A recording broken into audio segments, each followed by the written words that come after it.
Gurubhyo Namaha. At the outset, I offer my most humble pranams and salutations at the holy feet of Pujya Gurudev Swami Chinmayananda ji. I, before his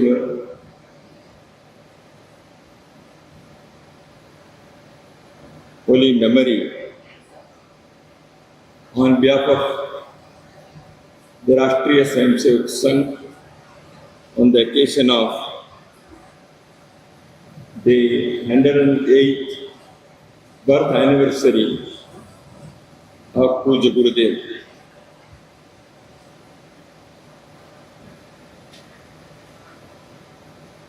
revered Swami Swarupananda ji Maharaj, other revered Swamijis of the Chinmaya order and other respected saints and sages, all the devotees, Karyakartas and other members of the society, my sisters and brothers who have assembled here to commemorate the Ashtottara Shata birth anniversary of Pujya Swami Chinmayananda ji.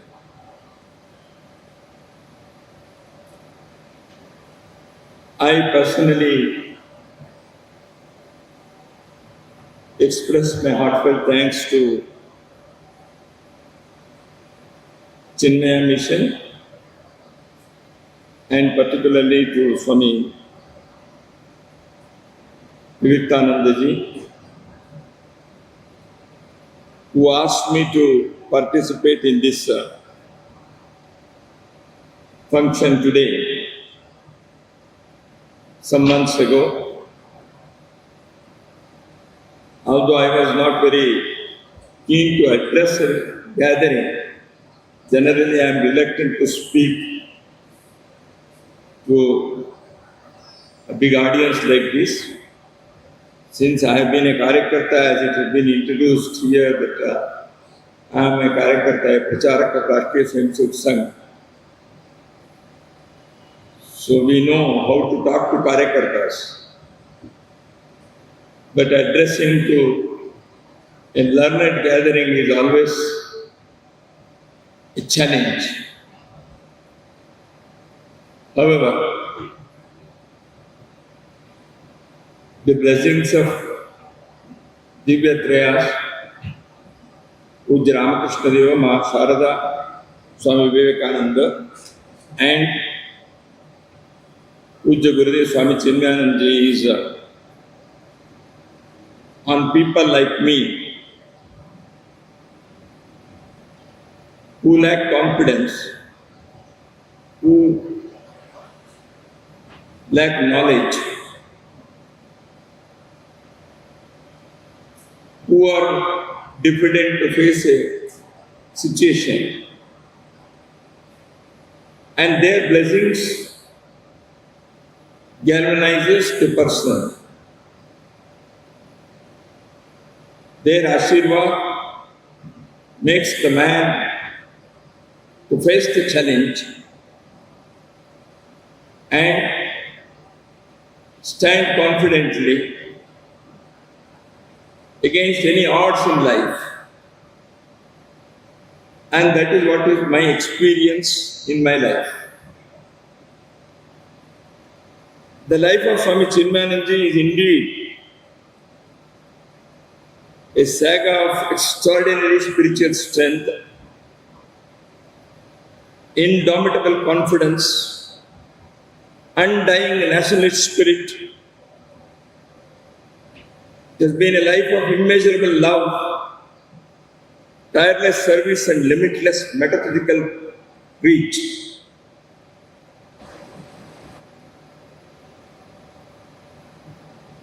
It is most befitting that we are celebrating the Ashtottara Shata birth anniversary of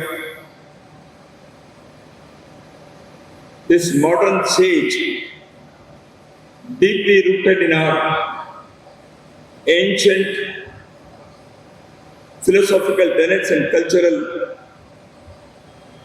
context. Because the teachings of Swami Chinmayananda ji,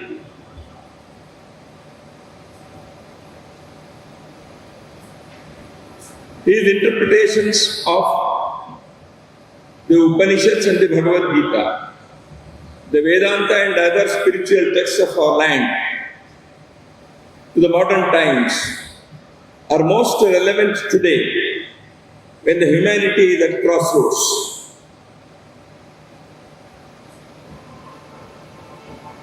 When there is unlimited consumption, unbridled commodity culture, unchecked battle for one-upmanship between castes, races, parties, nations and civilizations. The teachings and preachings of the holy land of Bharat, and as interpreted from time to time, like great Swami Vivekananda or his Gurudev Ramakrishna Paramahamsa or Swami Shivananda or Pujya Gurudev Swami Chinmayananda, they are all beacon lights for us when we are groping in darkness. So that's why I firmly believe that such celebrations of birth anniversaries of great people are not just one more function for gaiety and happiness,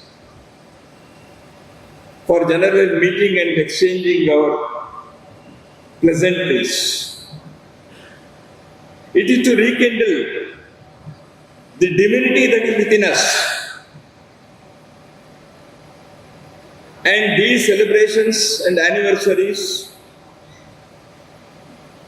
they point towards the duty that we have to perform in our personal lives, in our social sphere, as part of our national duties, and for the entire humanity. That's why such celebrations are, in a way, recharging our lives and the dormant innate goodness in us will have to manifest itself in multiple ways of service and sacrifice. So that's why this is very timely that we are remembering Sri Pujya Gurudev. As we all know, Swamiji was a spiritual master, indeed a Vivekananda of our times.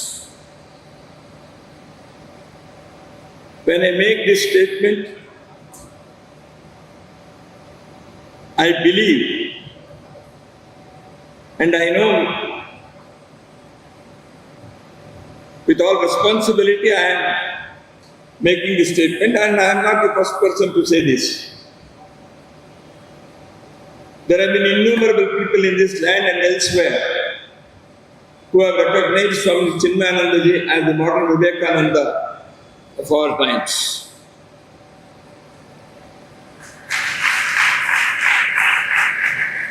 His was a life of Himalayan heights of spirituality, a life of ocean-like depth of knowledge, and the vast, his life was a sky-like expanse of service. Pujya Gurudev, in less than half a century of effort, built a worldwide movement through Chinmaya Mission organization, hundreds of institutions, and millions of devotees and countless admirers and followers. I do not want to dwell much the details of his early life, his childhood, his education. He was born in this part of the land, we all know very well. The Kerala is that way,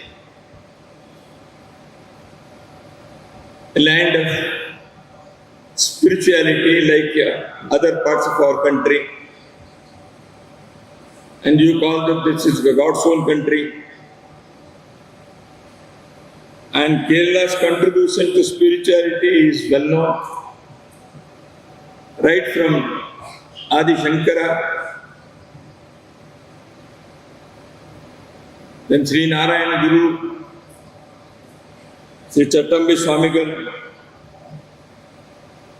Puja Ayangali, Puja Tapovan Maharaj, Mata Amritanandamayi,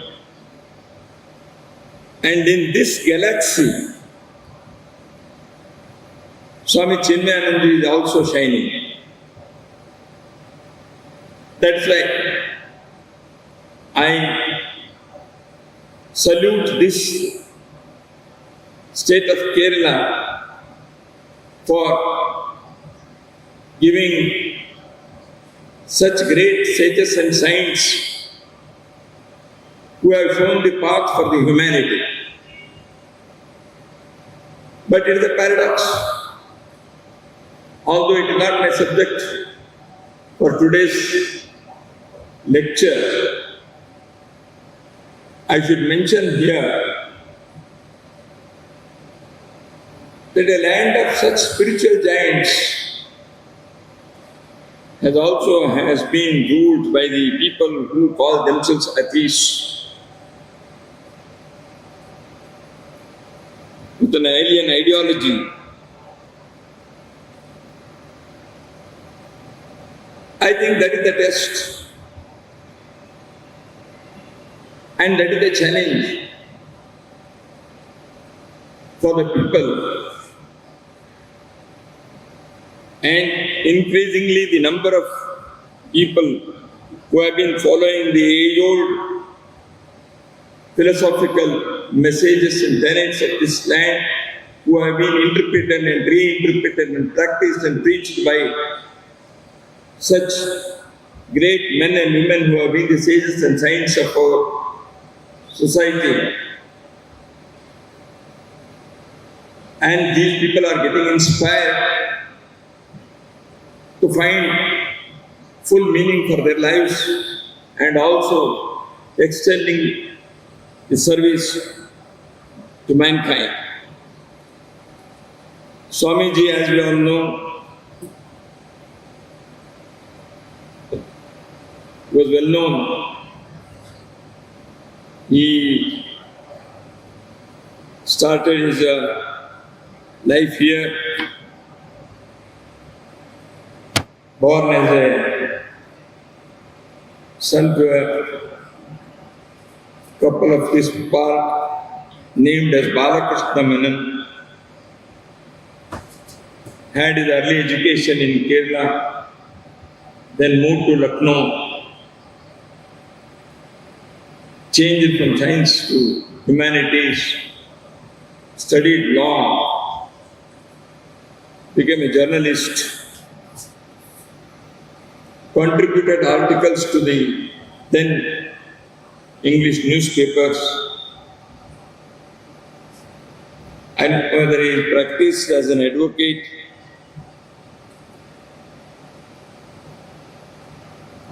a young man who questioned the rituals and practices of religion and those who are being practiced in the families and surroundings. A rational man, a skeptic youth. See the similarity with Narendranath Dutt, who became Swami Vivekananda. Narendra was also like this.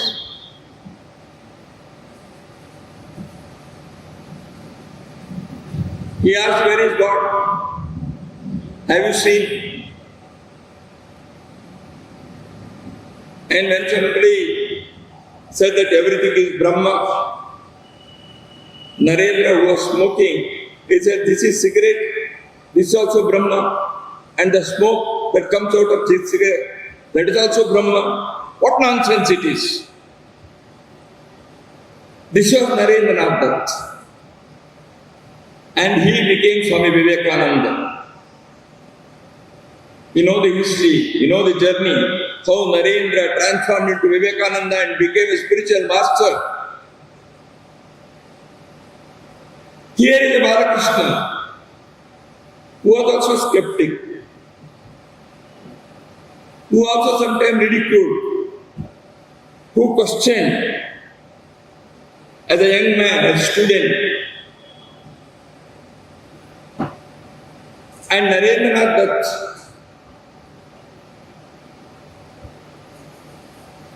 when we read his biography, we see that he was, while playing with his youngsters, with his friends,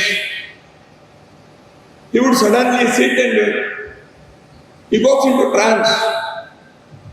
He meditates. Here is a Balakrishna, who during night get up and sit in mattresses, the bed, and who will chant Om Shivaya Namaha. And during the day he will question all the rituals. He will ridicule them. A flamboyant boy, young man, but at the same time deep inside there was a divinity which was waiting for manifestation, for expression. And that divinity had that spark. That's why that chanting of mantra was going on. So this Balakrishna reaches Lucknow, and then, as I said, we all know, most of us are devotees here, we know the story of Swamiji's life. He joined the freedom struggle. He wrote articles. He was about to be arrested somewhere in Punjab. But it was a chance factor that he got into the British intelligence department as an underground worker. We can't understand what is this divine plan that a person who is fighting against the British colonial masters enters into the British intelligence department and works there with a job. Something unimaginable. There must be some divine design. And after some time he came out and he was also imprisoned for some time. He was revolutionary. He supported revolts and rebels against the colonial masters because they had no right, moral right to rule over a people and exploit them. That is why the emancipation of this land, of this people,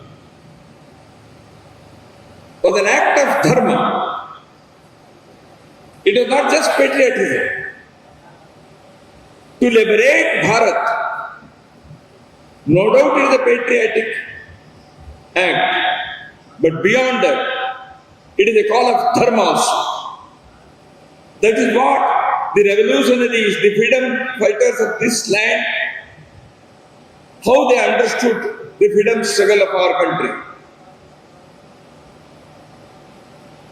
If you turn the pages of the biographies of the great freedom fighters of Bharat, you will find that they were not just expressing their patriotism, their bhakti to the motherland, but at the same time they thought that this is the call of dharma for the entire humanity.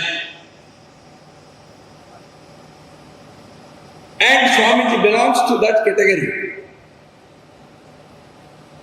And later on, when he was imprisoned, he fell ill. And many revolutionaries in those days, they breathed last behind the bars.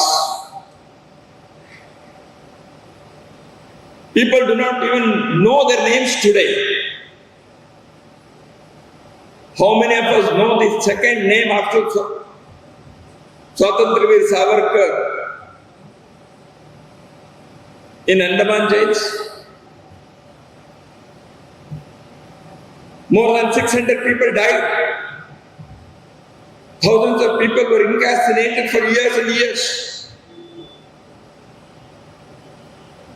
And such a thing was happening in many other jails, and Swamiji was also. The Balakrishna Menon was inside jail, and then for the fear of public rage, for the fear of inquiry by the British authorities, the local jail authorities threw some such freedom fighters who were suffering from ailments. And Balakrishna Menon was also thrown out. And he was in the street, and here comes a divine intervention. A lady sees him, watches him, and then takes care of him for some time. When I read this, years ago when I was reading about Swamiji, I remember, and most of you must also have remembered, how Vivekananda, when he reached America, much before the time of the World Religious Conference, not having anybody to contact, in that cold winter, he was shivering and sitting there by the side of the road, for the footpath, the sidewalks. A lady sees him from her windows and approaches and takes him to home. And Vivekananda got food and shelter there in America, an unknown land. And the lady was not knowing who this man is. And here, a similar thing takes place. So that's when I say, Vivekananda's life in many parts, it reenacted in the life of Swamiji.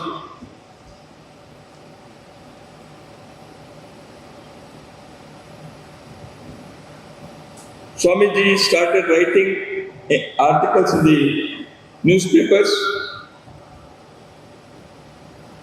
and his pen name was Mochi. Why he chose that Mochi, we don't know. Mochi, as you all know, is a problem.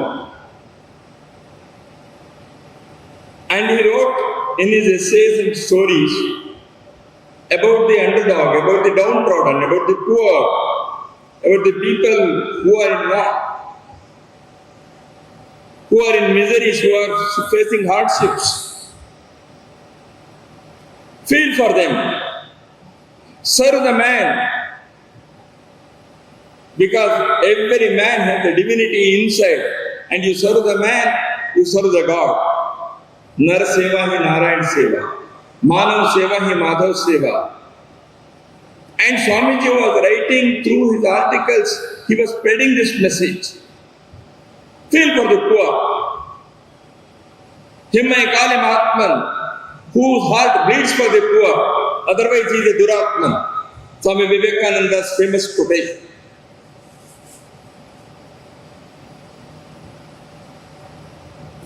I felt when Mochi,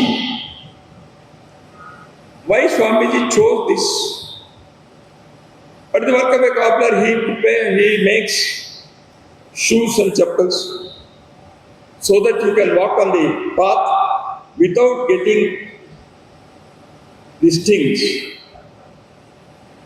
without getting your feet pain, troubled, burnt, pricked. That is the work of a mochi because he prepared the footwear. Here is a mochi who prepared a philosophical, spiritual footwear for the peoples, millions of people who walked so that they will not get pricked, they will not get their feet burnt. Another thing also, mochi, M-O-C-H-I.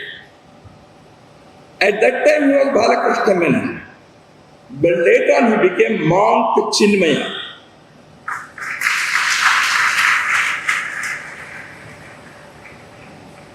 Was there a divine design? When he chose Mochi, his pen name, to write articles, he was not knowing, at least, that his Diksha, the name after Diksha will be Chinmayananda.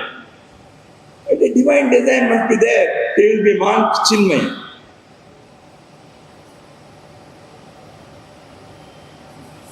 Swamiji, he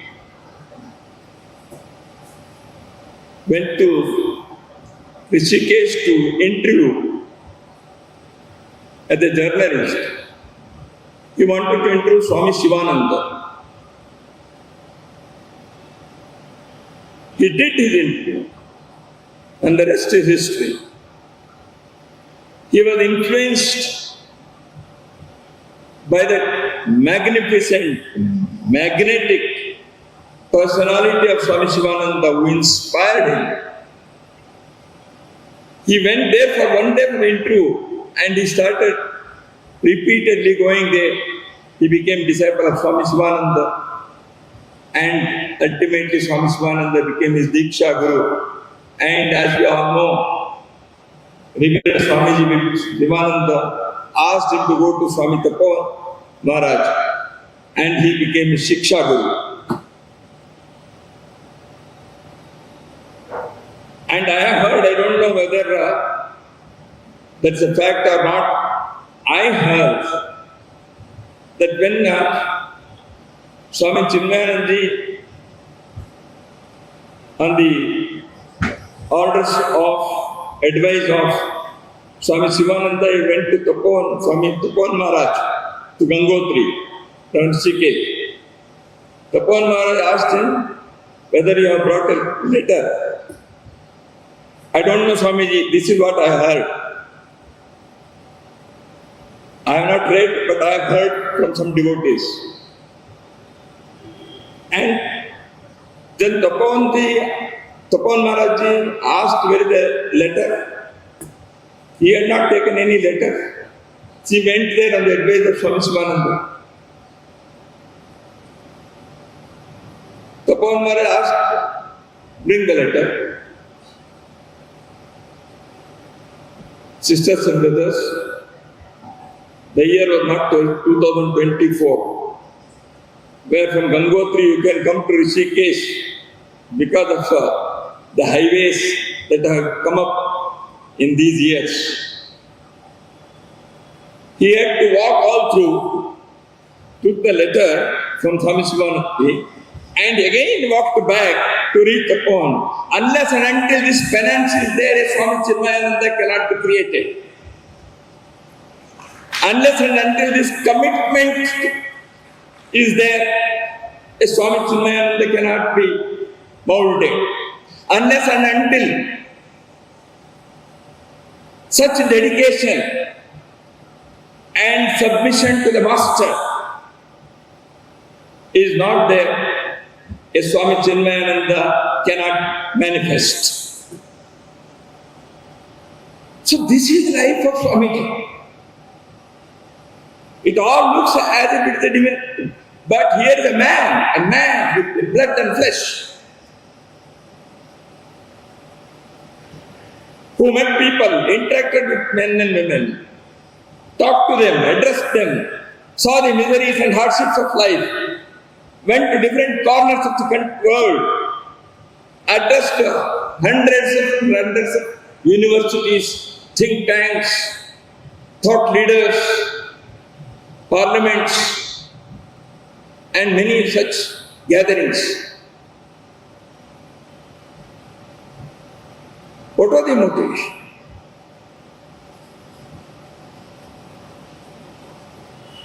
To make people understand that there is a divinity within you and arouse the divinity. Each soul is potentially divine. Swami Vivekananda declared. And here is Swami Chinmayananda said, that is what we have to achieve in life. Atmano mokshārtham jagad hitaya cha. And Swamiji, as we all know, founded Chinmaya Mission, and I do not want to go into the details of Chinmaya Mission's work, exemplary work, and I need not explain what your mission is doing. One specific thing about the sadhana that the Swamiji emphasized is sadhana, the spiritual discipline. He believed the sadhana would be enable one to become effective cultural ambassadors of the country.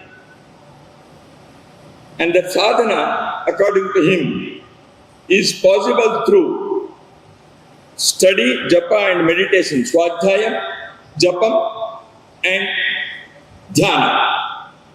Swadhyaya, japa, dhyana. And this sadhana will enable a person to make himself or herself a powerful, useful instrument in the service of the Lord. So that's why he emphasized on the Swadhyaya. And we all know Swamiji's greatest contribution is he started the Geeta Jnana Yajna. Years ago in Bangalore, National High School ground, I remember as a student of the college, Hindu college, I started attending his Geeta Jnana Yajna. Evening it will be Geeta Jnana Yajna and morning it will be Upanishad classes. And I think he is among the first to do so in public, where lectures based on Bharat's spiritual, scriptural wisdom. And by the time Swamiji left this world, he must have conducted more than 575 Geeta Jnana Yajnas. What a masterly contribution.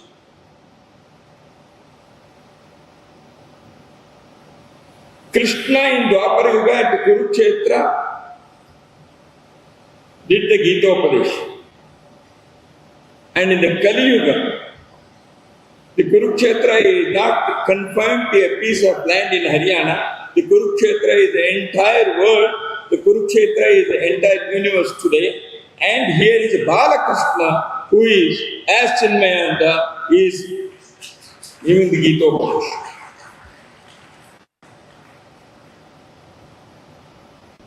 And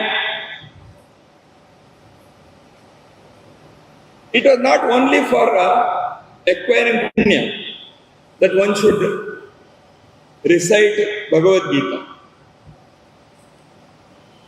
To understand oneself, to understand the nature around, the creation, to understand the relation between us, to make oneself understand and follow the duty that one has to perform. The way he was explaining Bhagavad Gita to the modern times in the language of the educated people in English. When he started in Pune, the number was 3. 3 people were in front of Swami Chinmayananda in the first Geeta Jnana Yajna. And Swamiji went on relentlessly. And when 576 Geeta Jnana Yajnas were over, thousands and thousands of people were gathering to hear this Swamiji's voice, the voice of Krishna, voice of Gita. And Swamiji's inimitable style, powerful language.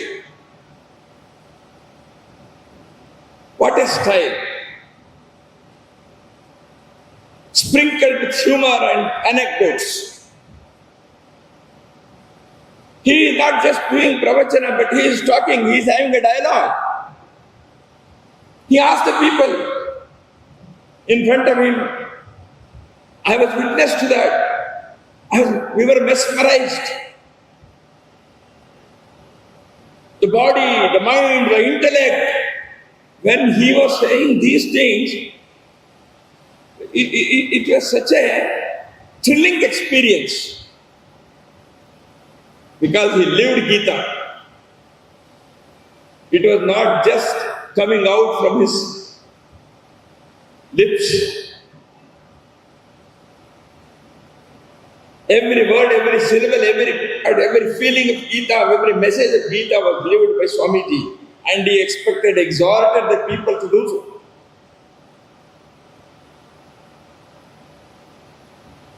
That is why it was building the confidence of the people who were hearing his pravachanas. Jayabhyamas bhagavah partha nahitattvaya paddhate chudram hudaya daurbalyam jaktotishta parantapa. When Arjuna in the battlefield was expressing his sorrow, running away from the battle,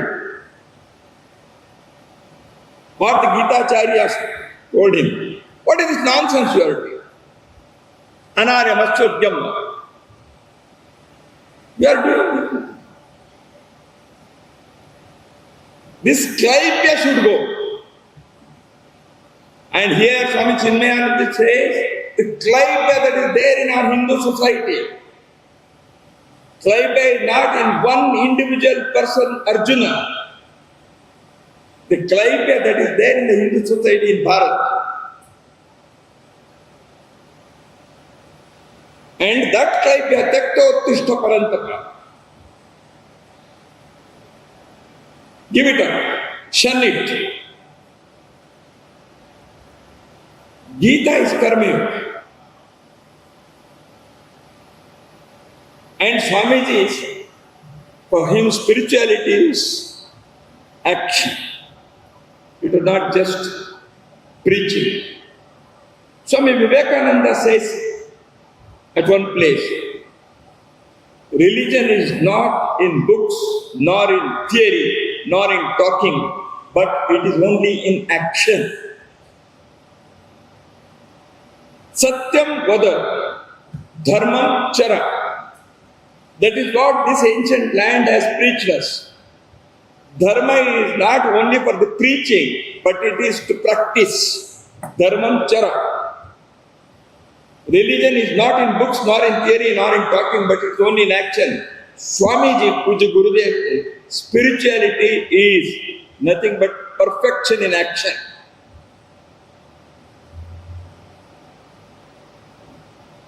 Such messages of our spiritual philosophical texts of this ancient land was in such mesmerizing, miraculous way were being expressed by Swamiji. That's why hundreds and hundreds of people not only gathered in the Geeta Jnana Yajna and Upanishad classes, but they took to the work of the mission. That is the vision he gave. The mission was steady. Action followed. That's why hundreds and hundreds of schools, service centers, many such activities sprang up.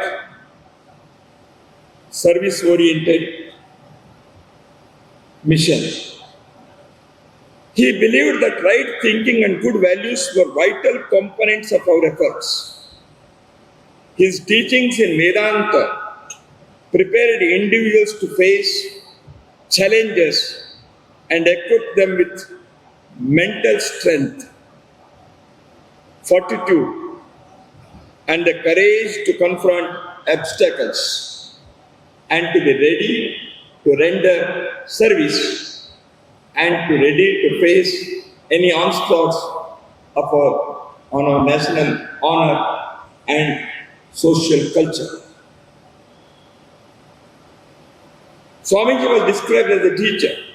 He was a spiritual master. He was a teacher. Pritesh Nandi, in one of his interviews, he described Gurudev as teacher. In his words, Pritesh Nandi's words, I quote, a distinguished scholar, an ardent teacher, and a compulsive globe-trotter. The Swami is today held to be one of the few serious and credible missionaries that Hinduism has to offer. His missions are all over the world. So are his devotees and students. And they are growing at a rate that will soon perhaps make Swami Chinmayananda numero uno in the glittering pantheon of Gurus, Rishis, Bhagavans and Babas who have sway over India's millions and many abroad. In many ways, this is the best thing that could have happened to Hinduism. For Swami, there is no quack healer or fast bucker merchant. He offers no miracles to lure the gullible. He makes no predictions, reads no fortunes, and sings peons to no politician. He makes no claims to being a god. Generally, in our country, people and mostly the media paint them as God-men. Swamiji did not claim any godhood. Except for the argument's sake, he sometimes said, everything is Brahma, I am Brahma, you are Brahma. He simply teaches. Swamiji did not preach. He taught. A teacher will show the path. A preacher, many a time, if not every time, asked to imitate. You do this. A teacher will light the lamp. And that is what Swamiji did.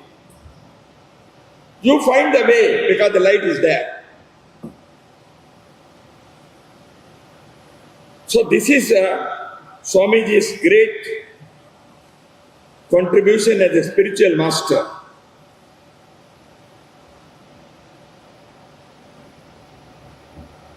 Swamiji had to face many odds and challenges as well.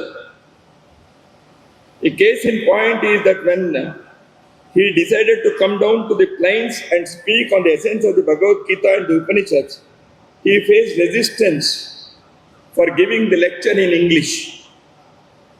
This was because back then, for the first time, a saint was giving lectures in English after Swami Vivekananda, I believe, was breaking the protocol of speaking on traditional Sanskrit texts.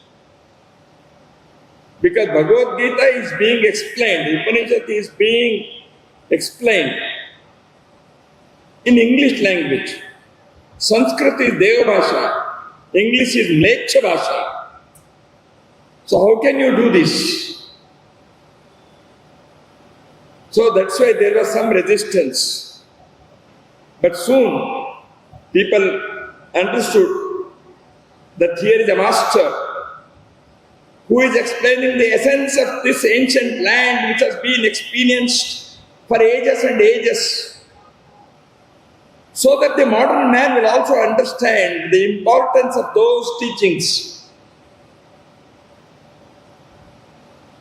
And soon the people with the background of enlightened studies of the spiritual texts came in support of Swamiji. They welcomed, they honored, and they spread out. So this is how Swamiji won the hearts of the people who were already rooted in the text, and won the hearts of the people who were gullible because of the modern education. He had the challenge on both the ways, but he did it so wonderfully well and successfully did it. He envisioned youth-led empowerment and development. In his lecture, Youth Alone Can, in 1991, Swamiji firmly maintained that the vital people in the present are the youth, and thus he gave the youth two significant responsibilities. Number one, you have to wipe clean some of the weaknesses that have come in the past in our society, some stigmas, some wrongdoings, some weaknesses, shortcomings. You have to wipe clean them. And secondly, he exhorts the youth. You have to remount the present to a comfortable future. Swamiji's famous quote is there: youth are not useless, they are used less.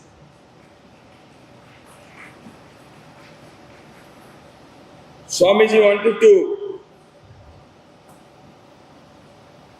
include the spiritual education in our education system. He suggested that the undergraduate certificate should be given to the students on completion of a 3-month Vedanta course in Vedanta philosophy. Every student of this country, he should undergo a 3-month Vedanta course, and after completion of that only his undergraduate course is completed, the certificate will be given. Such a thing should be there. That was Swamiji's idea. And today the new education policy is now slowly inching toward that with the introduction of Indian knowledge system and other things. Although it is not fully what Swamiji suggested or dreamt of. Swamiji's contribution to Hindu society, temple restoration. In 1988, Swamiji also came forward to support the renovation of the Badrinath temple and to provide facilities for the yatris visiting Badrinath. Swamiji set up the Sandipani Swadhyaya Bhavai, you all know, inspired by Rishi Sandipani, which continues to train seekers to share the ancient wisdom of the past that is bestowed on them. This unique spiritual university has had illustrious students, we all know, with great humility and respect. I remember the name of Swami Dayananda Saraswati, who was a student of this institution, and Swami Chinmayananda ji. who succeeded Swami Chinmayananda, leading not only Chinmaya mission but providing leadership to the Hindu spiritual world.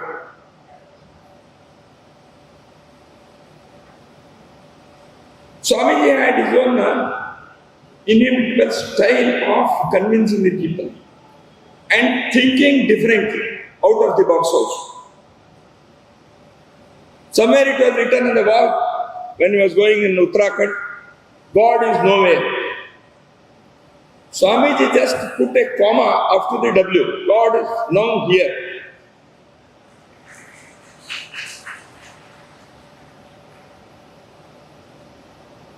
And Swamiji, once a young doctor who had just joined the medical profession, came to get his copy of the Bhagavad Gita signed by Swamiji. Swamiji wrote a prescription to the doctor. Swamiji wrote, read 2 stanzas of Bhagavad Gita 3 times a day for 3 months. If the symptoms continues, repeat the dose. That was Swamiji. And Swamiji's many such things were there. Once he went to some shop where the idols of our Hindu gods and goddesses are being sold. He wanted a Krishna idol, a Nikon. Swami said, you give me this Krishna idol, we'll pay.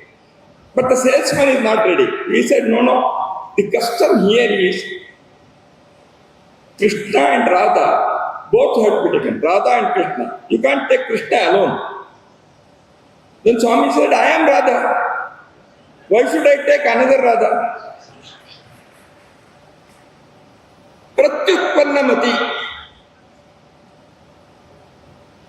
And convincing. And thereby the underlying thing is a great spiritual thought. We all know in our great parampara, the tradition of divinity is that Radha and Krishna are not just 2 lovers of the modern day. The Lord and the Bhakta. And that the divine love makes every Bhakta as Radha.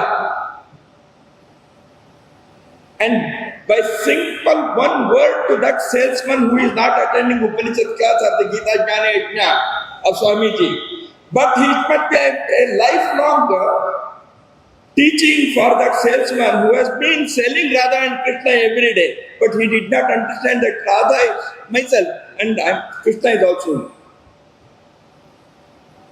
That is Puja Gurudev. He had immense love. He can connect people to from here to any corner of the world. I remember an incident yesterday. I remember it again. Reason I will tell you in 1 minute. Swamiji, I should not take more time. You can raise your hand when I am, because I don't know where I should stop.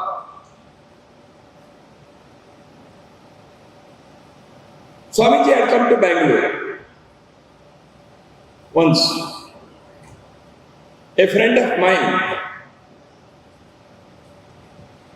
who was studying MCom then, who later on became a PhD, a professor in the college and then university. And he was attacked with polio, except his one left hand. No limb is working. He has to be lifted. He has to be put in a wheelchair. He cannot walk, he cannot stand. His right hand doesn't work. Only his left hand works. And his brain works. And the heart is filled with love. And this young man, Swamiji saw him and Swamiji said, don't worry. He remembered that there is a judge in the International Court of Hague. International Court of Hague. And that judge can only move his head, neck, and rest of the body is paralyzed.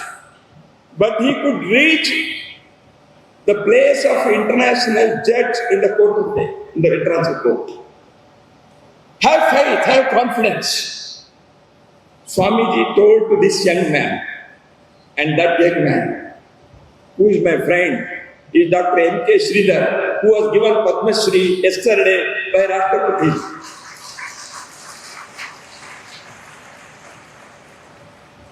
Who was a member of education policy team, who is an educationist. Yesterday I remember, Swamiji told, have faith in life, you will achieve. And he gave that example of the international court judge. Friends, a seer who has been a seeker, a doer, who makes millions to do, who inspires, who teaches, who exhorts, is a revolutionary. And here is a spiritual revolutionary. Swamiji wanted a worldwide Hindu organization for all the Hindus. Swamiji wanted the liberation of Ram temple, Ram Janmabhoomi. Swamiji called for Hindu vote bank. A unique idea. When Swamiji said this, many people might have questioned, many people might have ridiculed also in their private circles. Many people might have said, what is this? Why Swamiji speaks politics? But here is a spiritual master who represents the age-old philosophical tradition of this land, knows the strength of the society, based, rooted in culture, spiritual, past, and which aspires for a bright future. And Swamiji said, galvanize the Hindus. And his first public talk was, let us be Hindus. That was his talk. And in that talk, he said, let us try and bring about a renaissance of Hinduism so that under its greatness, as proved through many centuries, we may come to grow into the very heights of culture and civilization that were ours in the historical past. Hinduism is not this external show that we have learned to parade about in our daily lives. Hinduism is the science of perfection. There is in it an answer to every individual, social, national or international problem. True Hinduism is the Sanatana Dharma of the Upanishads. Upanishad and Geeta were very dear to Swamiji. Sarvo Upanishado Gavo Durda Gopalanandana. Partho Vatsa Sudhir Bhakta Duktam Geetamritam Mahat. The essence of Upanishad is in Bhagavad Gita. And here is Swamiji who is this Karma Yoga for the entire humanity. A sage, a saint, a master, a spiritual seeker and a seer will never confine himself to a small identity of a village or a language of a nation or a religious community. He belongs to the entire universe. He embraces the universe. His heart becomes the home for the universe. he becomes one with the universe. And Swami Chinmayananda ji, our Pujya Gurudev, was one such great representative of this holy land Bharat. I, as the follower, devotee of this great master and such masters, can only remember the social transformation that they wanted, they guided in their informal talks and formal addresses, through their actions, through their interactions, through their writings, that this society should get transformed for a modern day, but without losing its cultural, philosophical roots. Contextualize the original thoughts and experiences of civilization and wisdom of this land, and thereby uplift the entire humanity. And that is the mission. And for that sake, India was to be liberated by the foreign yoke. And for that reason and purpose, Ram Janmabhoomi was to be liberated.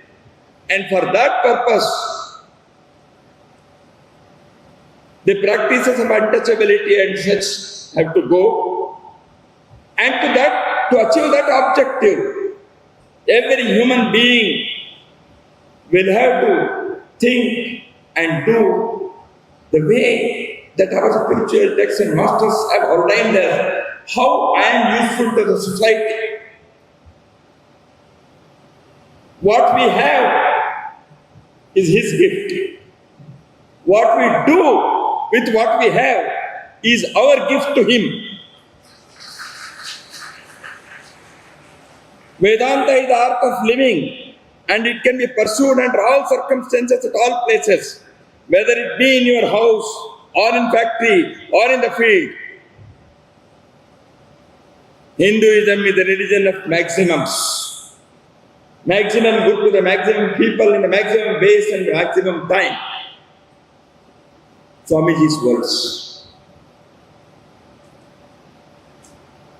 God in any form can be worshipped. If you are worshipping at home, a swastik, or in the cross, or in the crescent, you are worshipping in form or formless, saguna sakar or nirguna nirakar. God is in human being, God is in inanimate things. But the question is, how much your sincerity and devotion is there? That matters. That is what Swamiji taught us. Sisters and brothers, I think I should now end. I stand here with all humility and sense of achievement on behalf of the organization that I work for the nation, the RSS. I said I am standing here with a sense of fulfillment and humility. The two most important dreams of the orders of Swamiji, that there should be a grand Ram temple and there should be a worldwide Hindu organization. I think on the occasion of his 108th birth anniversary, I should say, we have tried to achieve this, and that is our offering at the feet of Pujya Gurudev, the spiritual revolutionary and the spiritual colossus. Namaskar.